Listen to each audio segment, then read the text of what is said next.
சென்னை மாநகராட்சி சார்பில் புறநகர் பேருந்து நிலையம், செங்கல்பட்டு மாவட்டம் கிளாம்பாக்கத்தில் 2 தினங்களுக்கு முன்பு மாண்புமிகு தமிழக முதலமைச்சரால் திறந்து வைக்கப்பட்டது. முதலமைச்சர், அமைச்சர் பெருமக்களை வரவேற்க ஏராளமான வாழைமரங்களும், தென்னை ஓலைகளால் தோரணங்களும் அந்த இடத்தில் கட்டப்பட்டு இருந்தது. பேருந்து நிலையம் முழுவதும் வண்ண விளக்குகளால் அலங்கரிக்கப்பட்டு பார்ப்பதற்கு ஒரு ஏர்போர்ட் போல காட்சியளித்ததால், அருகாமையில் உள்ள வண்டலூர் மிருகக்காட்சி சாலைக்கு சுற்றிப்பார்க்க வந்த குடும்பத்தினர் குடும்பமாக பேருந்து நிலையத்திலும் குவிய துவங்கினர்.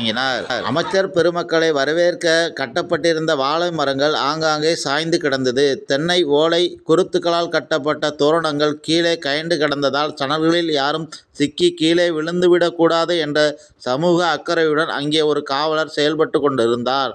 கடமை தவறாத காவலராக செயல்பட்ட இந்த காவலரை பாராட்டுவோம். கடமை என்பது மனதிலே உள்ளது. யாருடைய கட்டளைக்காகவும் காத்திராமல் தானாக முன்வந்து இந்த பணியை மேற்கொண்ட இந்த காவலரை பாராட்டுவோம்.